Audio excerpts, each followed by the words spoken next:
We know why we're here. I'm still salty there were no jazz, blues, or folk songwriters on the New York Times 30 Greatest Living American Songwriters list.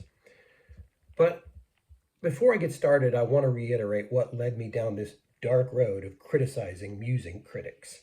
I mentioned Rick Beato made a video showing clips of a podcast wherein some of the people who compiled the list defended their choices. One of them noted that they faced an impossible task. That was the word used. You assigned yourselves the job. It could have been 50 greatest dead songwriters or 100 greatest songwriters in North America, so we'd have Joni Mitchell and Rihanna. You made it 30. You made them alive. You made them American. So you narrow the parameters. Don't complain about it being impossible. What did Super Chicken say? You knew the job was dangerous when you took it. One thing I won't be doing during this series is spend a lot of time defending the legacies of Billy Joel or John Fogerty. The main reason for that is they already have a lot of advocates. One of the things I took umbrage with, though, was a critic saying Billy Joel only writes 1 or 1.5 kinds of songs. That is false. He wrote Allentown, a great track about job loss in Pennsylvania. He wrote Goodnight Saigon, a Vietnam song that I don't love, really. And he wrote Pressure, which is a unique piece of work. It doesn't sound like anything else. You don't have to like the songs. I can't stand how his voice sounds on Piano Man. But to say he only writes one kind of song or 1.5 kinds of songs, that's inaccurate.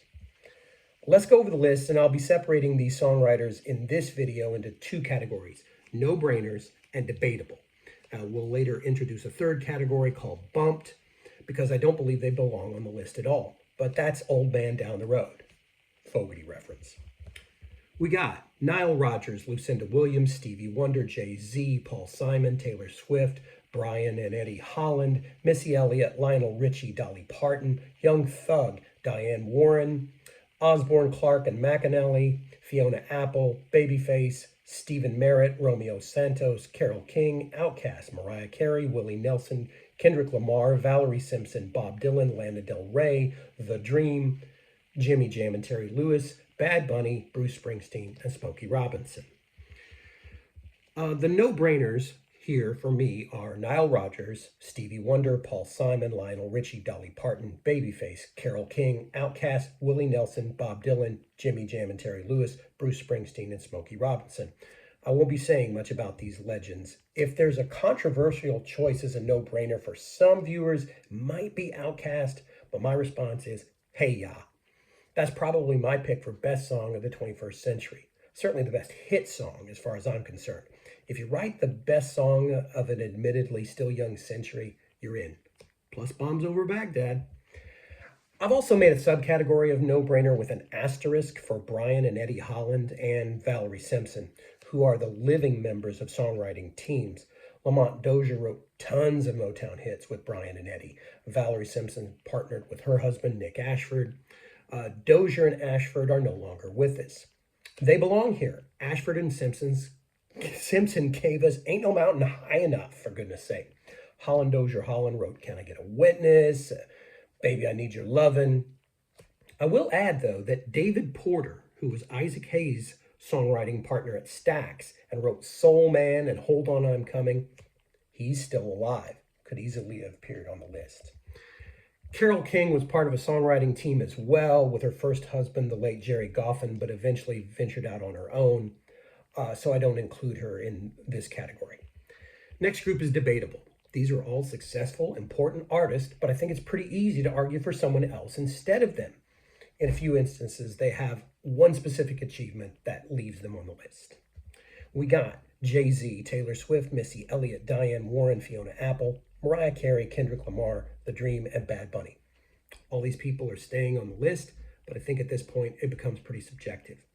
Jay-Z is here, but no Nas, no Eminem.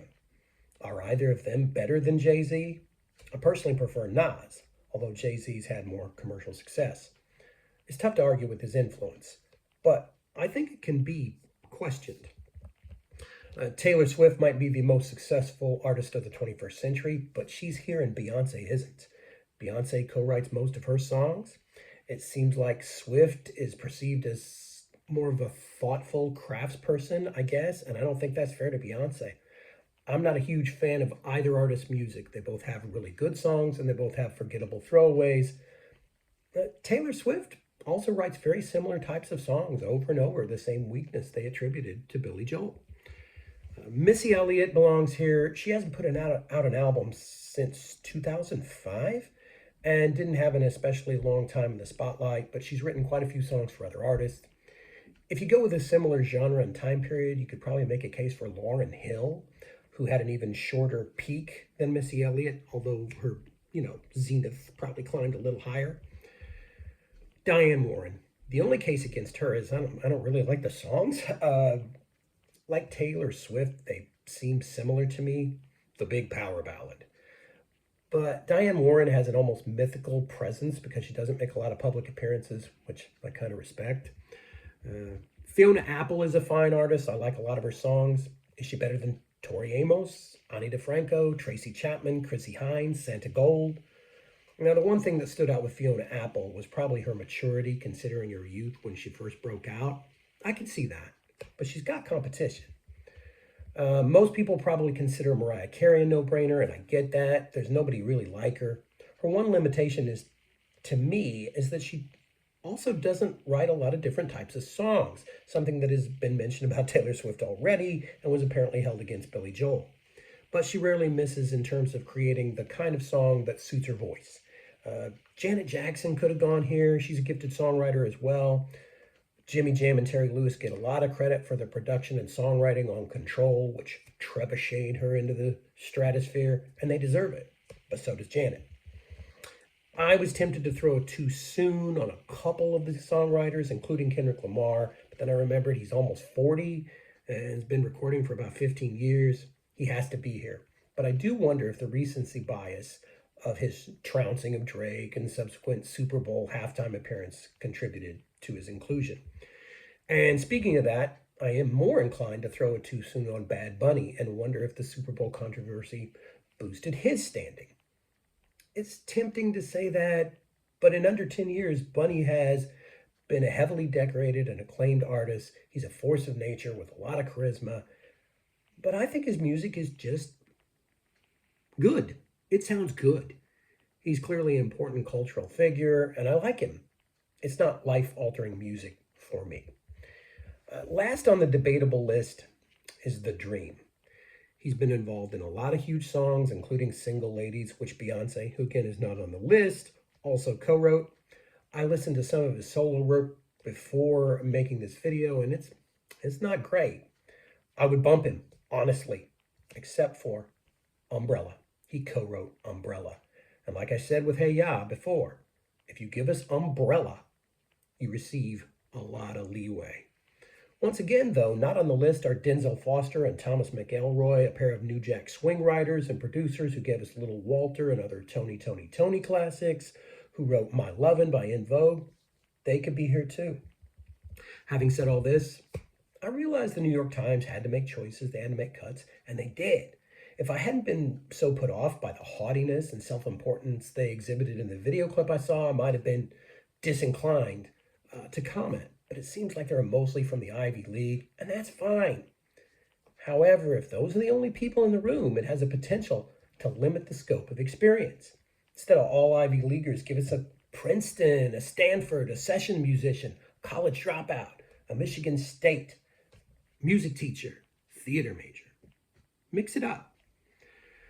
So that's about a wrap. The next video will be about the 5 remaining songwriters who would unequivocally get bumped from my list, and I'll add 5 songwriters in their stead. Until then, get out of town, New York Times, and thanks for tuning in.